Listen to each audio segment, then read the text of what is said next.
feared him, but not for the reason you think. If Michael Jordan, the most feared man in basketball, says he feared Larry Bird, then you know this isn't just another NBA story. This goes beyond stats and highlights. Players weren't just afraid of Bird's athleticism. They feared what came out of his mouth. Larry would tell you exactly how he was going to score, and then go out and do it. There was absolutely nothing anyone could do to stop him. What's even crazier is that legends like Magic Johnson, Dominique Wilkins, Gary Payton, and even Kobe Bryant all admitted it. So, if so many of basketball's greatest players feared him, what exactly made Larry Bird so terrifying? Bird's resume almost sounds unreal when you say it out loud. 3 NBA championships, 3 straight MVP awards, a feat only Bill Russell and Wilt Chamberlain had ever accomplished before him. 12 All-Star appearances, Rookie of the Year honors, and countless other accolades. On paper, he looked like one of those once-in-a-generation players who completely dominated their era. But here's the irony. Bird never looked like a basketball superhero. He didn't run or jump like Jordan or Dominique, and you'd never see him in a dunk contest. Yet by the mid-1980s, when people talked about the best player in the world, Larry Bird's name was right at the top. What makes his story even more remarkable is where he came from. French Lick, Indiana. It was a small, working-class town where basketball wasn't just a game, it was the community's pride. They called him the Hick from French Lick, and instead of running from that nickname, Bird embraced it. He grew up in a large family where money was always tight, and basketball became his escape. By the time he... Michigan State controls. Donnelly in the backcourt. The key, many feel, to beating Michigan State is to take the early lead. When the Spartans get in front... He arrived at Indiana State, it wasn't just about scoring points or padding his stats. He was carrying an entire program that no one cared about and turning it into a national powerhouse. The 1979 NCAA title game between Larry Bird's Indiana State and Magic Johnson's Michigan State remains one of the most watched college basketball games of all time. What makes it even more remarkable is that Bird didn't win that night. Magic's team was simply too stacked with talent. But the fact that Bird led Indiana State to the championship game at all was nothing short of unbelievable. Before his arrival, the Sycamores were practically invisible.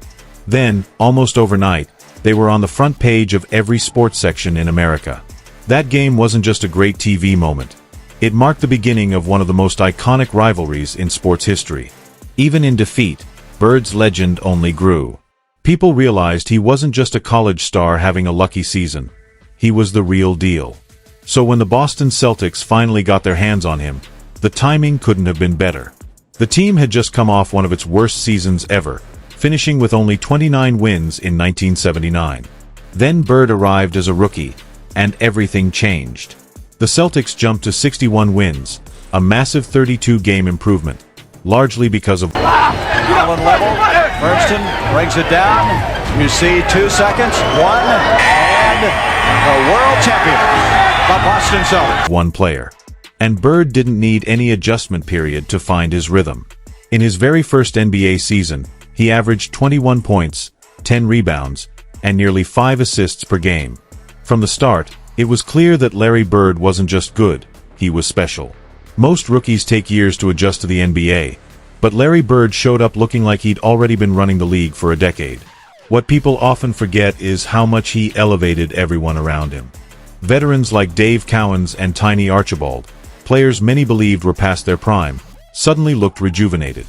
Red Auerbach quickly recognized Bird's impact and doubled down, pulling off the Robert Parrish trade, drafting Kevin McHale, and later adding Dennis Johnson while keeping Cedric Maxwell. Before long, the Celtics weren't just competitive again, they were terrifying. By Bird's second season, Boston was back on top as NBA champions. And if you're a true basketball fan, you know how rare that is. Rookies don't rebuild dynasties, but Larry Bird did it in real time.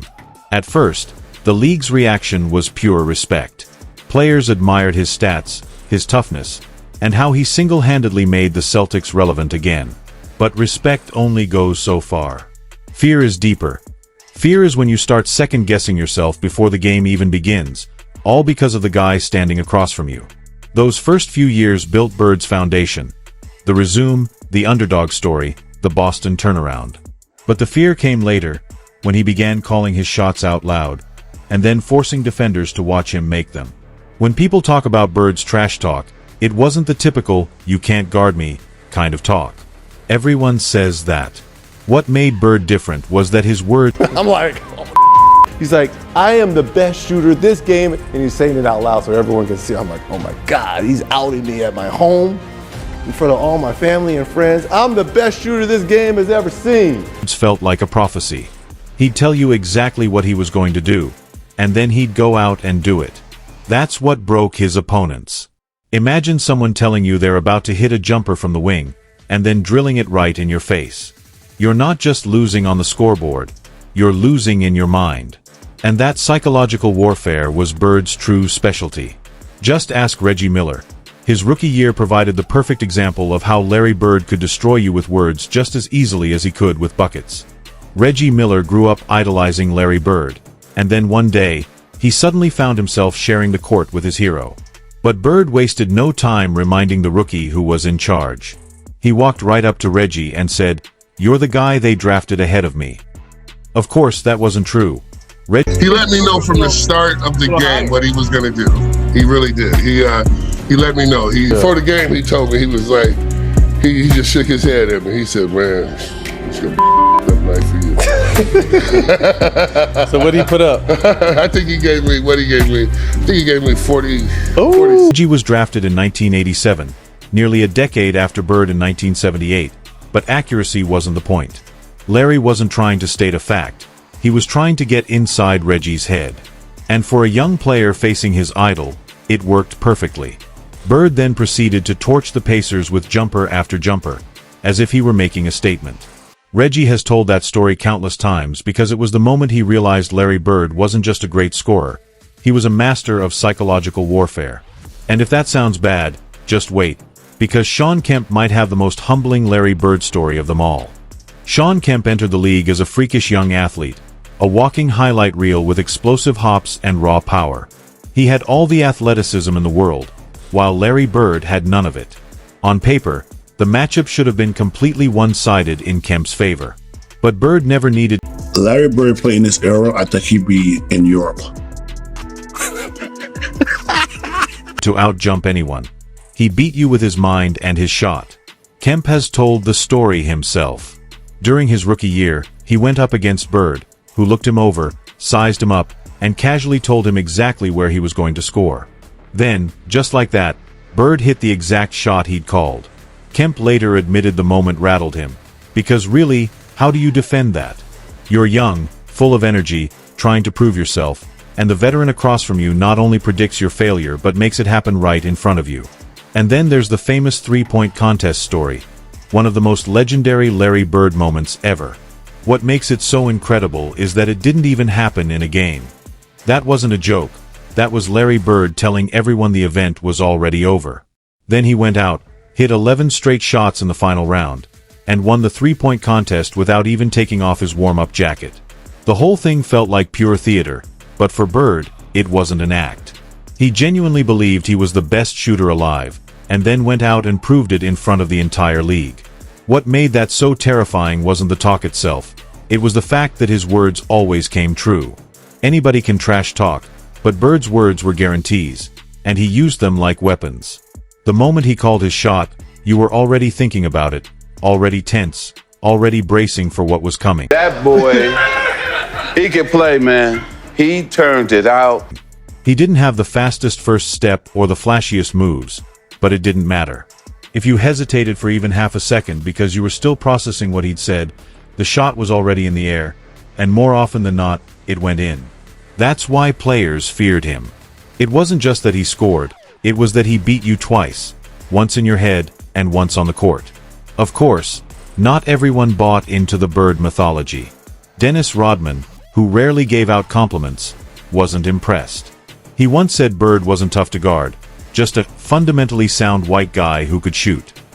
Classic Rodman, always trying to strip away the aura.